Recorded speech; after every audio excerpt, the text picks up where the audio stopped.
The reigning champions had a 100% record after 5 games.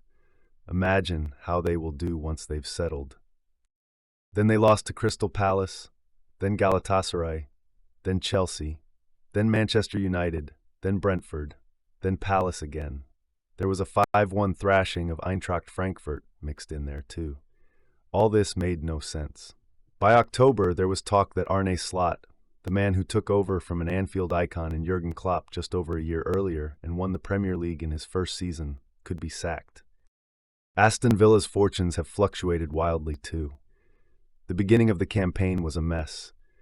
A calamitous set of results left them in the relegation zone after 5 games, with dark talk that manager Unai Emery's project was falling apart in its 4th year. Then a string of brilliant results, 9 league wins in the next 10 matches. They are being considered as title challengers.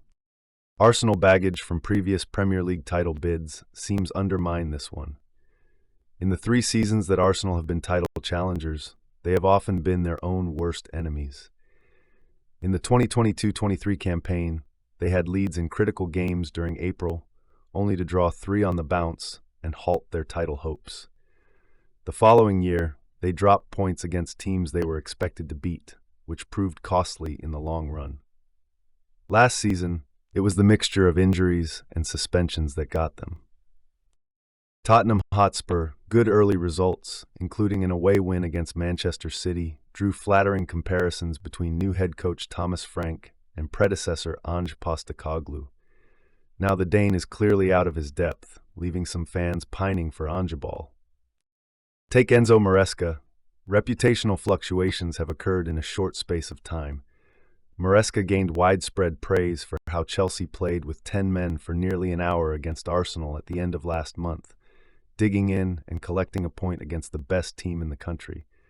3 days later, they lost 3-1 to Leeds United. We haven't even got to Nottingham Forest. In the summer, optimism was high. European football was there for the first time in a generation, and everybody adored head coach Nuno Espirito Santo. Then Nuno talked himself into being sacked less than a month into the new campaign and paved the way for one of history's more ill-conceived appointment, which lasted 8 winless games before Postecoglou was shoved out the door precisely 17 minutes after losing to Chelsea.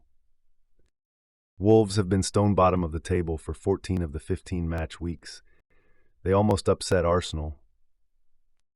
Bournemouth went from 2nd to 14th in 5 weeks. Manchester City have been as low as 13th and as high as 2nd. Promoted Sunderland's league position has been fairly consistent, but even that represents their contribution to the unpredictability of this season. Who had them as anything but relegation candidates in the summer?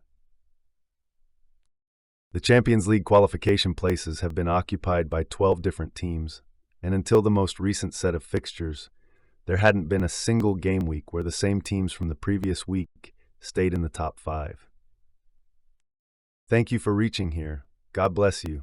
We are building a community. Please like and subscribe.